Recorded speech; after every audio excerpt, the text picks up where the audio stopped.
မြန်မာနိုင်ငံမှာနေထိုင်သွားခဲ့တဲ့နိုင်ငံခြားဘုရင်၃ပါးထဲမှာအိန္ဒိယကမကူဘုရင်ဟာတင်းချိုင်းကူရဲလို့အထင်ရှားကြံခဲ့တဲ့တပါးတည်းသောဘုရင်ဖြစ်ပါတယ်။ဒါပေမဲ့သူ့ရဲ့တင်းချိုင်းကူကိုတော့1990ပြည့်လွန်နှစ်တွေရောက်မှသာပြန်လည်ရှာဖွေတွေ့ရှိခဲ့တာပါ။နှစ်ပေါင်း100ကျော်လောက်မေးပြောက်ခံထားရတဲ့မကူဘုရင်ဇဗာရှားရဲ့တင်းချိုင်းကူကိုပြန်တွေ့ခဲ့ရတာဟာ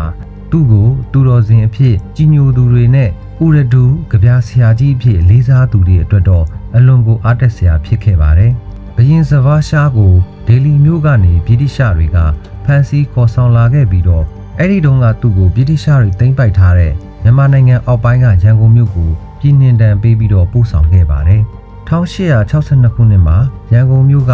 တိမ်တိမ်ငယ်ငယ်တစ်သားအိမ်လေးတစ်လုံးမှာပဲဇဗာရှားကံကုန်ချိန်မှာသူ့ရဲ့ဆွေမျိုးတစုသာအနားမှာရှိခဲ့ပါတယ်။အဲ့ဒီနေ့မှာပဲရွှေတကုံဖျားအနီးမှာဗြိတိရှအစိုးရကသူ့ကိုမထင်မရှားမြုပ်နှံခဲ့ပါတယ်။ဒါတွေဟာနှစ်ပေါင်း300ကျော်အိန္ဒိယတိုက်ငယ်ကြီးကိုကြီးစိုးအုပ်ချုပ်လာခဲ့တဲ့မကူမင်းဆက်ဘုရင်တွေအတွက်တော့မလားမပနေကုန်းချုပ်ခဲ့ရတာပဲဖြစ်ပါတယ်။အကဘာအော်ရန်စစ်စတဲ့သူ့ရဲ့ဘိုးတော်ဘေးတော်ဖုံးတကိုးကြီးတဲ့မကူဘုရင်တွေနဲ့မတူပဲဇဗာရှားဟာ1858ခုနှစ်ကစစ်ဗရီပုံကံမှုကြီးမှာနန်းကျခဲ့ပါတယ်။ဗြိတိရှအရှေ့အိန္ဒိယကုမ္ပဏီရဲ့လွှမ်းမိုးမှုကိုမလိုလားတဲ့အိန္ဒိယတပ်သားတွေကပုံကံကြရာမှာဇဗာရှားကိုခေါင်းဆောင်အဖြစ်တင်မြှောက်ဖို့ကြိုးစားခဲ့ပါတယ်။အဲ့ဒီပုံကံမှုကြီးကြာဆုံးသွားပြီးတဲ့နောက်မှာတော့ဘုရင်ကြီးကိုတစ္ဆာဖောက်မှုပုံကံမှုစတဲ့ဆွဲချက်တွေနဲ့ဖမ်းဆီးခဲ့ပြီးတော့မြန်မာပြည်ကိုပြည်နှင်တန်ခတ်လိုက်တာပဲဖြစ်ပါတယ်။အကျေကျုပ်ဘဝနဲ့တက်တော်89နှစ်မှာဇဗာရှားဟာကွယ်လွန်ခဲ့ပါတယ်။သူ့ရဲ့ဇဗာဆိုတဲ့ကလောင်အမည်ဟာအောင်မြင်မှုလို့အဓိပ္ပာယ်လည်းရပါတယ်။မကူအင်ပါယာကြီးဟာ18ရာစုကုန်ကန်နီးမှာတကူဩဇာအာဏာတွေရုပ်ရော့လာခဲ့ပါတယ်။ဇဗာရှားနန်းတက်လာတဲ့1838ခုနှစ်မှာဆိုရင်သူ့ရဲ့ပိုင်နက်ဟာဒေလီမြို့နားဝန်းကျင်လောက်မှာပဲကျန်ရှိခဲ့ပါတော့တယ်။တခြားမကူဘုရင်တွေလိုပဲဂျင်ဂျစ်ခန်နဲ့တီမူးတို့လိုမွန်ဂိုဘုရင်ကြီးတွေစီကနေတိုက်ရိုက်ဆင်းသက်လာတယ်လို့ဆိုပါတယ်။သူနဲ့ရွာဆန်သွားတဲ့အချိန်မှာတော့ကမ္ဘာပေါ်မှာဩဇာအာဏာအကြီးဆုံးမင်းဆက်တစ်ဆက်အဆုံးသတ်သွားခဲ့တာပဲဖြစ်ပါတယ်။သူ့ရဲ့နောက်လိုက်တွေခြေရာခံမလိုက်လာနိုင်အောင်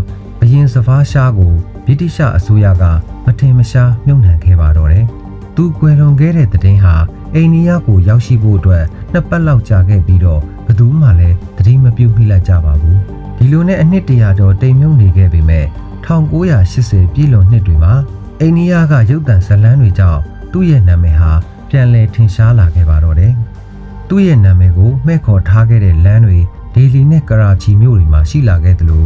ဒါကာမြို့မှာလည်းပန်းခြံတစ်ခုကိုသူ့နာမည်နဲ့ပဲပြန်လည်မှဲ့ခေါ်ခဲ့ကြပါတယ်။ဘုရင်ကြီးဇဗာရှားရဲ့ခမဲတော်ဒုတိယအကဘာရှားဟာမွတ်စလင်ဖြစ်ပြီးတော့မေတော်ကတော့ရာဇဗုတ်အနွယ်ဝင်ဟိန္ဒူမင်းသမီးတစ်ပါးပဲဖြစ်ပါတယ်။ရန်ကုန်မြို့ကတိတ်ဆိတ်တဲ့လမ်းတစ်လမ်းမှာရှိတဲ့ဇဗာရှားရဲ့တင်းချိုင်းကူဟာအိန္ဒိယရဲ့လှိုင်းအထန်ဆုံးတမိုင်းတစ်ခွေကိုပြန်လည်သတိရစေပါတယ်။ဇဗာရှားကိုအဲ့ဒီနာတဝိုက်ကဗြိတိရှစစ်တပ်ဝန်းထဲမှာနှုတ်ထားမှန်းသိကြပေမဲ့1992ခုနှစ်ရောက်မှသာသူ့ရဲ့ကူကိုအတိအကျရှာဖွေတွေ့ရှိခဲ့တာပါ။အဲ့ဒီတပ်ဝန်းထဲမှာပဲသူ့ရဲ့မိသားစုကိုဖမ်းဆီးထားခဲ့တာလည်းဖြစ်ပါတယ်။မြောင်းတူးတဲ့အလုပ်သမားတွေကအုပ်ရိုးတစ်ခုကိုတွေးရှိရာကနေဘုရင်ကြီးရဲ့ကူမှန်းသိလာတာပဲဖြစ်ပါတယ်။အဲ့ဒီနောက်မှသာလူထုအလူငွေနဲ့ပြန်လည်မွမ်းမံထိမ့်သိမ်းခဲ့ရတာပဲဖြစ်ပါတယ်။သူ့ရဲ့ဘိုးဘေးတွေရဲ့ကြီးကျယ်ခမ်းနားတဲ့တင်းချိုင်းကူကြီးတွေနဲ့မတူဘဲနဲ့ဘုရင်ဇဗာရှားရဲ့ကူကတော့တင်းငယ်နှိမ့်ချလွန်နေပါတယ်